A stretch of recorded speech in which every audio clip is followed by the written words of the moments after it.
नमस्कार, मैं हूं नंदिता। स्वागत है आपका ब्रेक के बाद हमारे इनसाइड झारखंड न्यूज के बुलेटिन में। तो चलिए खबरों की शुरुआत करते हैं राजधानी रांची से।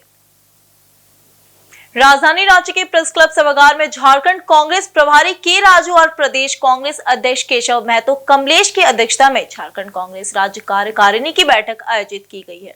प्रदेश प्रभारी के राजू ने बताया कि कांग्रेस झारखंड में 40 दिन तक संविधान बचाओ अभियान चलाएगी। साथ ही इस अभियान के अंतर्गत केंद्रीय संस्थानों को भाजपा अपने फायदे के लिए उपयोग कर रही है। इस मामले को भी जन जन तक ले जाने का काम किया जाएगा। वहीं प्रदेश अध्यक्ष केशव महतो कमलेश ने कहा कि झारखंड में जो अभी ज्वलंत विषय है उनमें बेरोजगारी, पैसा, कानून, ओबीसी रिजर्वेशन का मामला सहित अन्य मुद्दों पर हमारी पार्टी का क्या राय है, उसको जनता तक हम लेकर जाएंगे और उनसे राय लेकर सरकार तक पहुंचाने का काम हम करेंगे। वहीं विधायक दल नेता प्रदीप यादव ने कहा कि आगामी दिनों में चारों प्रमंडलों में हमारी 4 रैलियां आयोजित होगी। हर मुद्दे को एक एक गांव तक लेकर जाया जाएगा। यह अभियान देश बचाने के लिए चलाया जाएगा। अंतिम समय तक कांग्रेस की सेवा की। आज शांति थोड़ा बनाएंगे। प्रदेश कांग्रेस कमेटी का एग्जीक्यूटिव कमेटी मीटिंग में executive committee members, district Congress committee presidents, MLAs और मिनिस्टर्स हाजिर हुआ। ये मीटिंग का मुख्य उद्देश्य यह है, हम झारखंड में एक कैंपेन, संविधान बचाओ कैंपेन 40 डेज ऑर्गेनाइज करने के लिए, प्लानिंग करने के लिए ये मीटिंग हम बुलाया। ये मीटिंग में कुछ इम्पोर्टेंट डिसीजंस हम लिया। झारखंड प्रदेश कांग्रेस कमेटी ये संविधान अभियान कैंपेन को बहुत इफेक्टिवली पीपल तक लेने के लिए हम हर एक प्रमंडल में एक रैली ऑर्गेनाइज करेंगे। संविधान के बारे में, संविधान आज खतरे में है, संविधान कैसा भारतीय जनता पार्टी खत्म करने के लिए कोशिश कर रहे, ये सभी बात पब्लिक के पास में लेके जाएंगे।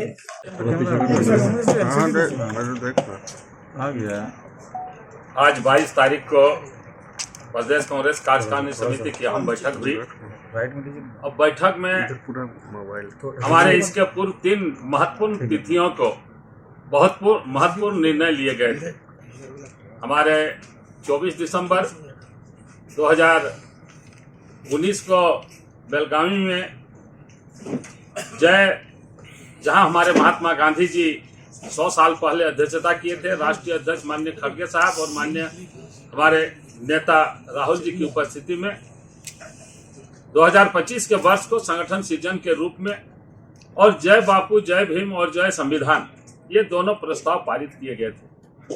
फिर हम लोगों का माननीय हमारे भीमराव अंबेडकर की जन्मस्थली पर मध्य प्रदेश के इंदौर के महू में हमारा जय संविधान, जय बापू, जय संविधान और जय बापू, जय भीम और जय संविधान की रैली हो गई थी। और उस रैली के बाद हम लोगों ने पूरे प्रदेश में और विभिन्न जिलों में, प्रखंडों में हम लोगों ने रैली का आयोजन किया। उसके बाद अभी जो गुजरात के अहमदाबाद में हमारा अधिवेशन हुआ एआईसीसी का, उसमें जो हमारे न्याय पथ, जो हमारा अधिवेशन का टैग लाइन था न्याय पथ, उस न्याय पथ में हम लोगों को जो भी आज भाजपा के द्वारा हमारे नेता के ऊपर आक्षेप हो या किसी तरह यहाँ के जनता के या संविधान के ऊपर हो, हम लोग उसका डट के मुकाबला करेंगे। यहाँ की प्रजातंत्र की रक्षा के लिए, लोकतंत्र की रक्षा के लिए और संविधान की रक्षा के लिए। संविधान बचाओ जो निर्णय हुए हैं इस अभियान के, पहले 4 रैलियां होगी चारों प्रमंडल, जो 23 अप्रैल तक होगा। फिर 1 से 10 तक हम सभी जिलों में करेंगे, मई से 10 मई तक वो सभी जिलों में होगा। फिर हम सभी विधानसभाओं में 10 मई के बाद जाएंगे, सभी विधानसभाओं में भी रैलियां होगी। जो 10 मई के बाद होगा, और उसके बाद फिर हम जून के बाद, मई के बाद हम एक एक गांव तक जाने का प्रयास करेंगे। और संविधान बचाओ के तहत ही जो यह अभियान है, वह अभियान ही है देश की धर्मनिरपेक्षता को बचाने का। वह अभियान ही इंगित करेगा देश में जो संवैधानिक संस्थाएं हैं, जो स्वतंत्र रूप से काम करती है, आज जिसे अपने हथियार के रूप में भारतीय जनता पार्टी की सरकार उपयोग कर रही है, उन बातों को बताने का, ताकि इस देश का संविधान सुरक्षित हो सके, धर्मनिरपेक्षता बचा रहे। ओबीसी हो, दलित हो, पिछड़ा हो, आदिवासी हो, सामान्य लोग हो, उनके अधिकार बचे रहे, इसकी ओर हम सजग करेंगे।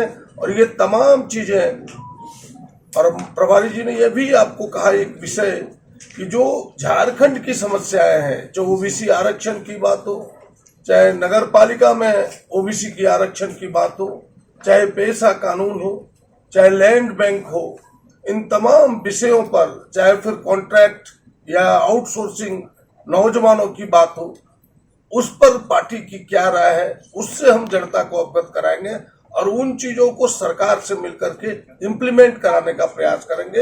ये आज के निर्णय। धन्यवाद। इधर झारखंड राज्य में भ्रष्टाचार पर लगाम लगाने के लिए गठित एसीबी के पास कोल्हान भर से इन दिनों मामले न के बराबर पहुंच रहे हैं। जमशेदपुर स्थित कार्यालय में एसीबी कोल्हान प्रमंडल के एसपी सादिक अनवर रिजवी ने इस बात का खुलासा किया है। वहीं एसपी सादिक अनवर रिजवी ने बताया कि पिछले 3-4 महीनों में एसीबी को भ्रष्टाचार से जुड़ा कोई मामला प्राप्त नहीं हुआ है। एसपी रिजवी ने इसका मुख्य कारण जनता में जानकारी का अभाव बताया। उनके अनुसार अधिकतर लोग एसीबी की कार्य प्रणाली और इसकी भूमिका से परिचित नहीं है, जिस कारण शिकायतें दर्ज नहीं हो पा रही है।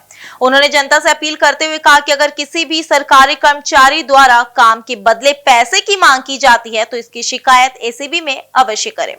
उन्होंने यह भी जानकारी दी कि कोई भी व्यक्ति एसीबी थाना प्रभारी के मोबाइल नंबर पर कॉल कर शिकायत दर्ज करा सकते हैं। अगर व्यक्ति स्वयं उपस्थित नहीं हो सका तो एसीबी की ओर से कर्मचारी भेजकर भी शिकायत दर्ज की जा सकती है। एसपी ने कहा कि भ्रष्टाचार के खिलाफ लड़ाई में जनता की भागीदारी जरूरी है। लोग जागरूक होंगे तभी भ्रष्टाचार पर लगाम लगाई जा सकेगी। उन्होंने आम जनता से अनुरोध किया कि वे बेझिझक होकर किसी भी प्रकार की भ्रष्टाचार की सूचना दें ताकि दोषियों के खिलाफ सख्त कार्रवाई की जा सके। 90455 उस पे कॉल करके संपर्क कर सकते हैं। जितना भी संभव होगा हम उनकी मदद करेंगे। देखिए, पिछले कुछ महीनों से जो आप बता रहे हैं कि कुछ कार्रवाई नहीं की गई, इसका एक मेजर कारण है कि यहाँ पे रिपोर्टिंग बहुत कम हुआ है। हो सकता है लोगों में जानकारी का अभाव रहा हो या वो एसीबी की कार्यशैली को ना जान रहे हो। तो आपके माध्यम से मैं वही कहना चाहूँगा कि वो अपने शिकायत को लेके आए, और अगर नहीं आ सकते हैं तो हमारा जो एक नंबर है जो यहाँ पे थाना प्रभारी है 9470590455 उस पर कॉल करके संपर्क कर सकते हैं। जितना भी संभव होगा हम उनकी मदद करने की कोशिश करेंगे। अगर जहाँ पे वो नहीं आ सकते तो हम आदमी भेज के उनका कंप्लेन को रजिस्टर कराने का प्रयास करेंगे। मेजर जो इधर 3-4 महीनों में देखा जा रहा है कि कंप्लेन ही नहीं आ रहा। कंप्लेन आएगा हम उस पर कार्रवाई करेंगे। उसी के लिए हम चाहते हैं कि लोगों में एक जागरूकता जाए, मैसेज जाए कि कोई भी कर्मचारी किसी स्तर पे उनके जो राइट टू एक्ट है, जो उसके हर इंसान का जो राइट है, फंडामेंटल राइट्स है, उसके लिए काम करने के लिए अगर पैसे की मांग करते तो अपना शिकायत को जरूर दर्ज करें। उसी के लिए ही एसीबी है। उसी के लिए आप 2015 से पहले जो था ना, एक सेंट्रलाइज्ड ऑफिस हुआ करता था रांची में, लेकिन लोगों में ज़्यादा इधर उधर ना जाना, उसको तकलीफ ना हो, उसी के लिए डिवीज़न लेवल पे एक कार्यालय खोला गया जो कि एक एसपी के नेतृत्व में कंट्रोल किया गया। इधर जमशेदपुर में 2 दिन पूर्व हुए करनी सेना के राष्ट्रीय उपाध्यक्ष विनय सिंह की हत्या मामले में जहां क्षत्रिय समाज में आक्रोश और असंतोष गहराता जा रहा है, वहीं राज्य के वरिष्ठ नेताओं ने सरकार को ही इस मामले में कटघरे में खड़ा कर दिया है।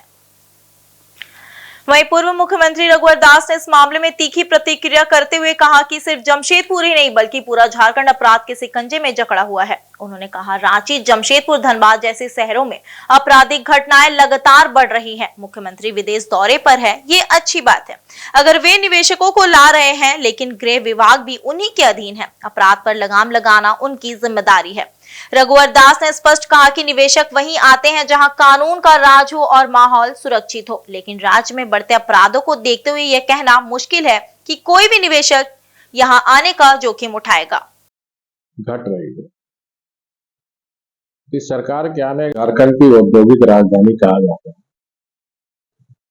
अब उस शहर में भी दिन दहाड़े जो कर्मी सेना के राष्ट्रीय उपाध्यक्ष और प्रदेश के अध्यक्ष विनय सिंह की जिस तरह निर्मम हत्या हुई, बहुत ही दुखद है। और ये सिर्फ जमशेदपुर में नहीं, राज्य की राजधानी रांची, जहां पूरी सरकार बैठती, हर दिन प्रतिदिन हत्या, बलात्कार जैसी घटना घट रही है। इस सरकार के आने के बाद ये बढ़ती हुई अपराध के कारण ये राज्य अराजकता की स्थिति की ओर जा रहा है। सबसे जो महत्वपूर्ण बात यह है, कानून व्यवस्था की जिम्मेदारी माननीय मुख्यमंत्री जी की है, क्योंकि गृह विभाग भी वही संभाल। और मुख्यमंत्री विदेश जाने के पहले भी राज्य में कानून व्यवस्था की स्थिति लचर थी। तो आप ठीक है, निवेश के लिए बाहर गए, तो निवेश उसी राज्य में निवेशक जाते हैं जहां कानून व्यवस्था की स्थिति अच्छी हो, निवेश के अनुकूल माहौल हो, त्वरित निर्णय हो, ट्रांसपेरेंसी, पारदर्शी। लेकिन जहां राजधानी रांची में प्रतिदिन, जमशेदपुर औद्योगिक राजधानी प्रतिदिन हत्या, धनबाद, बोकारो जैसे शहर में प्रतिदिन हत्या हो रही है, कौन निवेशक आएगा? तो माननीय मुख्यमंत्री जी को मैं एक कहावत है, नीरो बंसी बजा रहे हैं, यानी ये कहावत आपको याद नहीं आ रहा। यहाँ झारखंड अपराध की आग में जल रहे हैं और माननीय मुख्यमंत्री जी विदेश में जाकर बंसी बजा रहे हैं। ये बहुत ही दुखद है। माननीय मुख्यमंत्री जी से अपील है कि सबसे पहले अगर आपको इतने निवेशकों की चिंता है तो राज्य की कानून व्यवस्था को आप मजबूत करें। इधर पूर्व केंद्रीय मंत्री अर्जुन मुंडा ने मंगलवार को दिवंगत विनय सिंह के आवास पर जाकर परिजनों से मुलाकात की और अपनी संवेदनाएं व्यक्त की है। उन्होंने कहा, विनय सिंह न सिर्फ एक राजनीतिक कार्यकर्ता बल्कि एक सामाजिक व्यक्ति थे। उनकी इस प्रकार हत्या होना समाज के लोगों में भय का वातावरण पैदा करता है।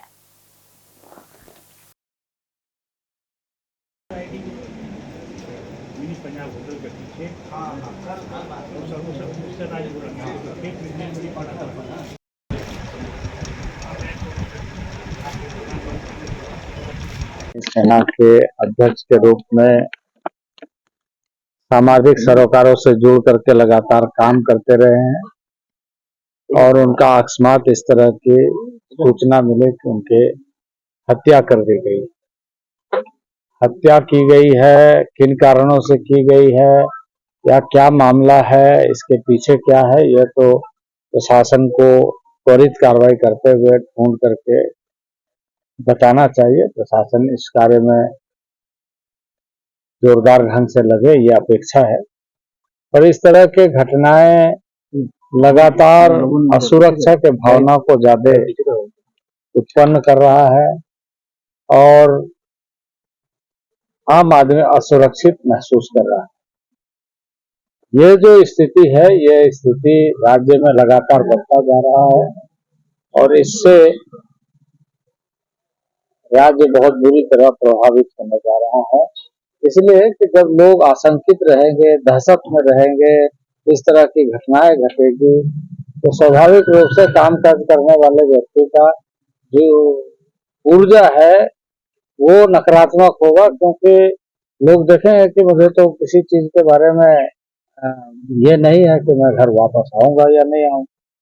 तो इस तरह की स्थिति जो बनते जा रही है, ये एक चुनौती का विषय है, ये एक गंभीर विषय है। प्रशासन के साथ संपर्क में है और हमने पूछा भी है कि अभी तक कहाँ पहुंची है पुलिस, और अभी किसी नतीजे पर पहुंची है ऐसा नहीं लगता है, पर हम अपेक्षा रखेंगे कि प्रशासन त्वरित कार्रवाई करेगी। दूसरी बात, इस तरह के घटनाओं के बाद परिवार को एक बड़ा अतिरिक्त बोझ अचानक से बढ़ जाता है, एक परिवार के लिए संकट खड़ा हो जाता है। राज्य सरकार, यहाँ के प्रशासन इन सारी बातों को ध्यान में रखते हुए कैसे आगे उस परिवार के लिए न्याय मिले और उन्हें ऐसे चीजों से उबरने का मौका मिले, इसके लिए तो कार्रवाई करना चाहिए, इस पर भी बातचीत होना चाहिए। भाजपा प्रदेश कार्यालय रांची के पंडित दीनदयाल उपाध्याय सभागार में मंगलवार को वक्फ अधिनियम 2025 जन जागरण अभियान कार्यशाला का आयोजन किया गया। इस कार्यशाला में अल्पसंख्यक समुदाय के कई गण्यमान्य व्यक्तियों ने भाग लिया। कार्यशाला में मुख्य रूप से भाजपा के राष्ट्रीय महामंत्री दुष्यंत गौतम, प्रदेश अध्यक्ष बाबूलाल मरांडी, संगठन महामंत्री कर्मवीर सिंह, राज्यसभा सांसद दीपक प्रकाश, पूर्व नेता प्रतिपक्ष अमर कुमार बावरी उपस्थित रहे। वहीं हजारीबाग सांसद मनीष जायसवाल, पूर्व विधायक नीलकंठ सिंह मुंडा, पूर्व विधायक सह भाजपा अनुसूचित जाति मोर्चा के प्रदेश अध्यक्ष किशोर दास भी उपस्थित रहे। वहीं कार्यशाला का मुख्य उद्देश्य वक्फ संशोधन अधिनियम 2025 से जुड़े विषयों पर फैल रहे भ्रम को दूर करना है और इसके फायदे को जनता तक पहुंचाना है। कार्यशाला के उपरांत भाजपा के राष्ट्रीय महामंत्री ने कहा कि विकसित भारत के तहत देश की प्रगति में कोई भी नियम कानून बाधक बनेगा तो उसे सुधारने का संकल्प देश के प्रधानमंत्री ने लिया है। वक्फ बोर्ड में कई अनियमितताएं थी, जिससे वक्फ करने वाले मुस्लिम के मन में इच्छा, जैसे गरीब बेवा को डिस्पेंसरी, स्कूल, हॉस्पिटल, यूनिवर्सिटी, बच्चों के लिए छात्रवृत्ति देने के लिए अनुकूल हो, लेकिन ऐसा ना होते हुए वक्फ बोर्ड के माध्यम से गरीबों का विकास ना कर हड़पने का काम किया गया। वहीं भारत सरकार वक्फ के माध्यम से किसी भी मस्जिद, दरगाह को किसी प्रकार की कोई हानि नहीं पहुंचाने जा रही है।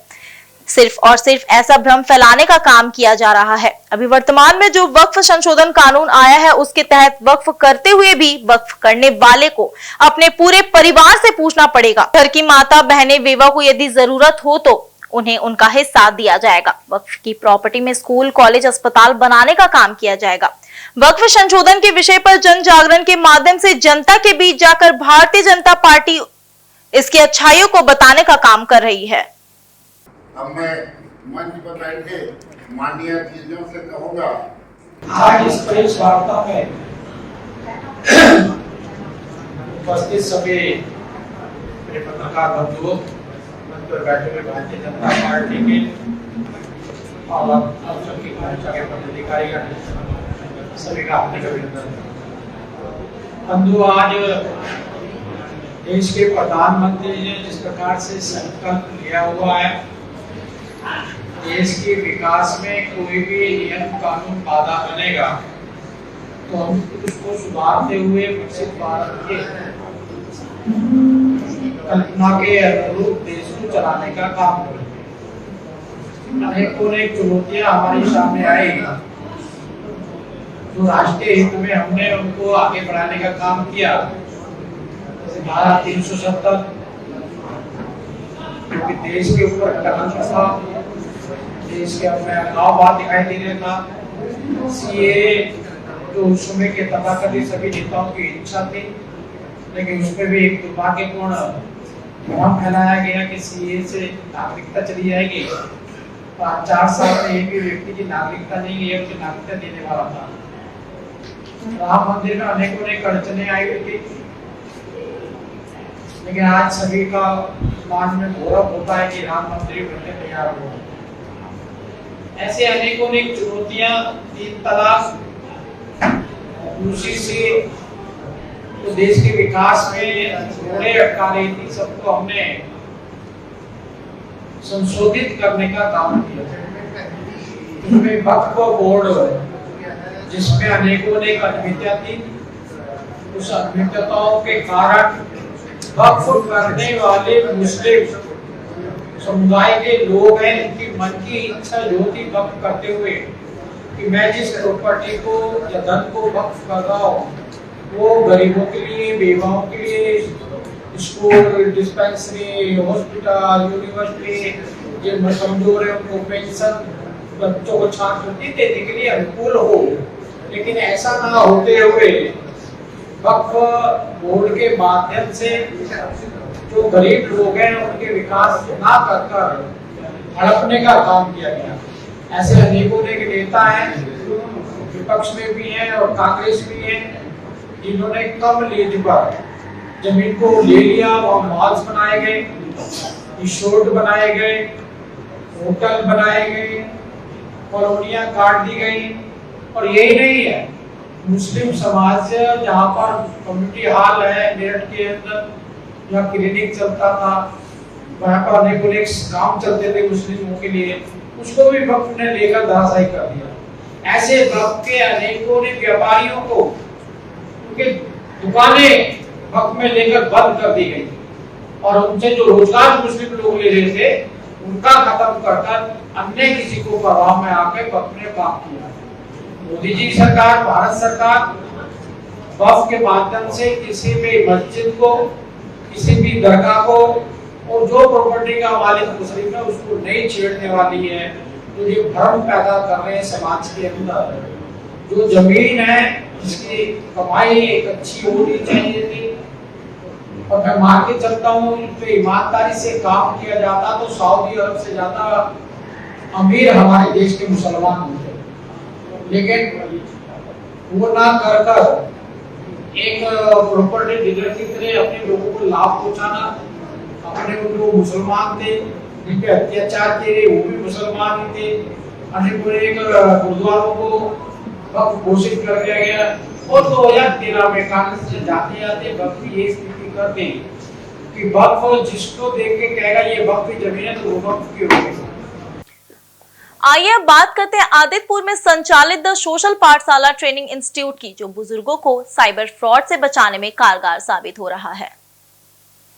इस सोशल पाठशाला का संचालन आदितपुर औद्योगिक क्षेत्र में स्थित बीएमसी ग्रुप ऑफ इंडस्ट्री के प्रोपराइटर दीपक दुकानिया और दीपाली दुकानिया की पुत्रवधू महिमा भालोटिया दुकानिया कर रही है। इसके तहत 50 वर्ष से ज्यादा उम्र के बुजुर्गों को साइबर फ्रॉड से बचाने का काम किया जाता है। इसके तहत ऑनलाइन तरीके से जूम ऐप, आधार, ईमेल से मेल आदि के माध्यम से ओल्डर एडल्ट को smartphone, laptop, fraud, scam, safety, security आदि के संबंध में तकनीकी जानकारी दी जा रही है।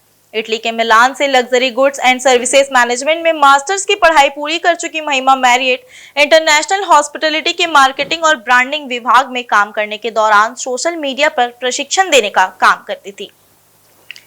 महिमा ने वर्ष 2020 में ये काम शुरू किया। अब तक वह लगभग 5000 लोगों को प्रशिक्षित भी कर चुकी है। उन्होंने बताया कि कोई भी इच्छुक व्यक्ति अथवा ओल्डर एडल्ट द सोशल पाठशाला ट्रेनिंग इंस्टीट्यूट से प्रशिक्षण प्राप्त कर सकते हैं। इसके लिए 399 रुपए से लेकर 499 रुपए मासिक फी निर्धारित है। इस दौरान दीपाली दुकानिया भी उपस्थित थी।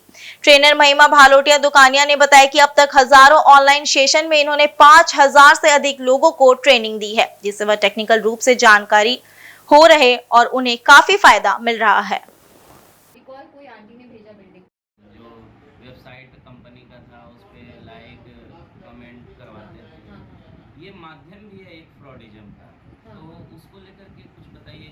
सोशल पाठशाला मेरा एक ट्रेनिंग इंस्टीट्यूट है जहाँ पे मैं ओल्डर अडल्ट्स को टेक सेवी बनाती हूँ। हमारा ये मानना है कि दुनिया में जितने भी लोग हैं उन्हें ये डिजिटाइजेशन वाले ज़माने में अपने आप को और भी स्मार्ट बनाना पड़ेगा।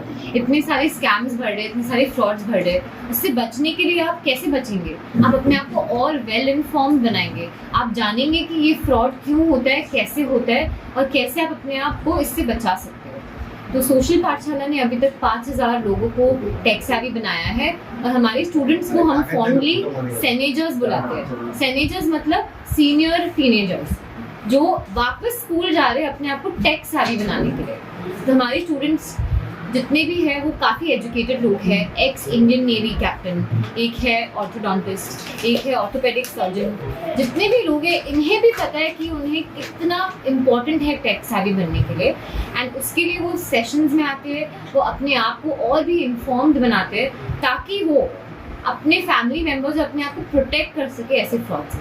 जमशेदपुर भी जितने लोग वो तो टेक सेवी बने, बाहर तो बन ही रहे हैं, मगर जमशेदपुर के लोग जाने इस चीज़ को, क्योंकि शायद ही कोई ऐसा है जो इस तरह से क्लास देता है, वो भी इन बुजुर्गों के बारे में सोचता है जो अपने बच्चों पे डिपेंडेंट है छोटी छोटी चीज़ों के लिए। आज हम भी डिपेंडेंट है अपने लड़के पे, तुमको ये नहीं आ रहा बताओ, हाँ मम्मी कर देंगे, हाँ मम्मी कर देंगे, हाँ मम्मी कर दे, कर तो देते ही हैं, लेकिन जिस समय हमको ज़रूरत होती है, अगर हम खुद एजुकेटेड है तो हमको किसी के आगे हाथ पिसाने की जरूरत नहीं, चाहे वो हमारे अपने ही क्यों ना। इधर आदित्यपुर नगर निगम क्षेत्र में व्याप्त जन समस्या एवं जल संकट को लेकर झारखंड मुक्ति मोर्चा आदित्यपुर नगर कमेटी द्वारा नगर निगम प्रशासक को एक मांग पत्र सौंपा गया। वहीं झारखंड मुक्ति मोर्चा सरायकेला जिला कमेटी एवं आदित्यपुर नगर कमेटी द्वारा नगर निगम प्रशासक को सौंपे गए मांग पत्र के माध्यम से नगर निगम क्षेत्र में जल संकट को देखते हुए त्वरित समाधान दूर करने, टैंकर से नियमित जलापूर्ति करने, आदित्यपुर नगर निगम क्षेत्र में प्रस्तावित बृहद जलापूर्ति योजना के लेट लतीफ होने पर चिन्हित वार्डों में समुचित पेयजल की व्यवस्था उपलब्ध कराने, सूखाग्रस्त क्षेत्रों में डीप बोरिंग करने संबंधित मांगों को प्रमुखता से रखा गया है। इसके अलावा वार्ड क्षेत्र में खराब स्ट्रीट लाइट मरम्मत कार्य एवं नालों से जल निकासी व्यवस्था दुरुस्त करने की भी मांग की गई है। इस संबंध में झामुमो नेता गणेश महाली ने बताया कि नगर निगम प्रशासक को सभी समस्याओं से जल्द दूर करने की मांग रखी गई है, जिस पर सकारात्मक जवाब मिला है। इधर नगर निगम प्रशासक रवि प्रकाश ने बताया कि पूर्व से ही सूखाग्रस्त वार्ड क्षेत्र में बोरिंग एवं टैंकर से जलापूर्ति व्यवस्था सुनिश्चित की गई है। इन्होंने कहा कि जिन क्षेत्रों में समस्या है वहां के लोग नगर निगम कार्यालय से संपर्क स्थापित कर सकते हैं। ज्ञापन सौंपने वालों में मुख्य रूप से जिला अध्यक्ष डॉक्टर शुभेंदु महतो, केंद्रीय सदस्य गणेश चौधरी, पूर्व विधानसभा प्रत्याशी गणेश महाली, नगर अध्यक्ष वीरेंद्र प्रधान, नगर उपाध्यक्ष राजेश लाहा समेत अन्य सदस्य एवं कार्यकर्ता मौजूद थे।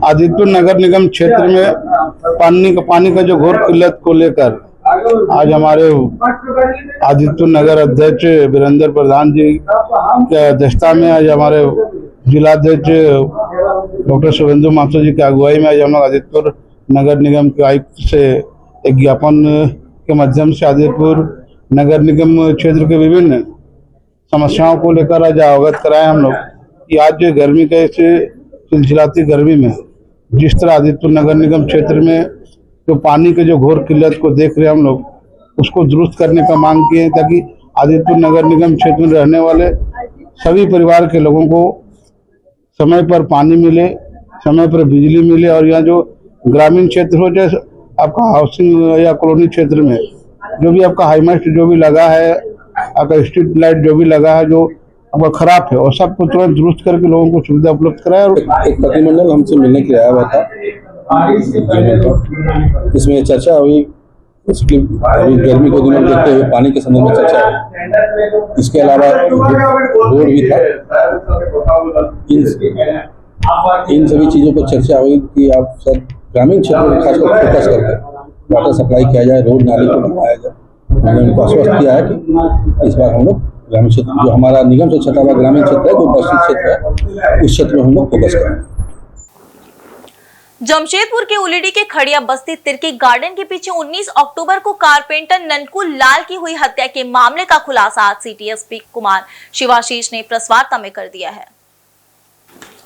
मामले में पुलिस ने 2 आरोपियों को गिरफ्तार किया है। पुलिस का कहना है कि घटना को पुरानी रंजिश को लेकर अंजाम दिया गया था। शराब पीने के दौरान आरोपियों को ननकू नजर आ गया था, जिसके बाद इन लोगों ने उसे गोली मार दी। गिरफ्तार आरोपियों में शंकुसाई रोड नंबर 4 खड़िया बस्ती का रहने वाला कृष्णा सिंह उर्फ लल्ला और उलिडी डिमना रोड स्वनिरेखा प्रोजेक्ट निवासी जसबीर सिंह उर्फ बिक्की शामिल है। घटना के बाद पुलिस ने एक देसी पिस्टल, 2 पीस जिंदा गोली, एक बाइक और एक मोबाइल बरामद किया है। छापेमारी टीम में मुख्य रूप से पटमदर डीएसपी वचनदेव कुजू, उलिडी ओपी प्रभारी एसआई कुमार अभिषेक, एसआई विवेक पाल, अभिषेक कुमार आदि शामिल थे।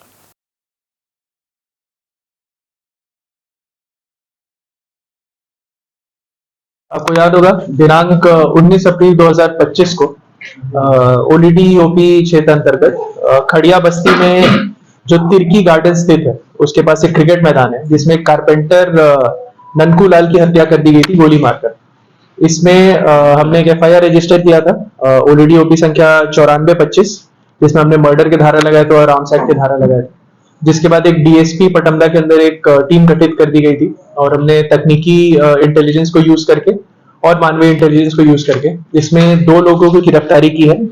इसमें आपको बता दें इसकी कारण ये था कि 1 साल पहले ये जो कृष्णा सिंह उर्फ लल्ला है इसकी लड़ाई हुई थी, जो मृत है ननकू लाल उनके साथ लड़ाई हुई थी और ये लड़ाई हर कुछ दिन पे चलती रहती थी। परिवार ने भी ये एलिगेशन लगाया था और जो विक्की सिंह है वो इसको संरक्षण देता था लल्ला को और उसी ने इसे हथियार प्रोवाइड किया था, जिसके कारण उस दिन दोनों बैठ के नशे के हालत में थे, बैठ के नशा कर रहे थे और फिर वहां पे बाई चांस उसे वहां पे ये लड़का दिखा और उसके बाद उसको गोली मार दी गई और उसकी हत्या कर दी गई।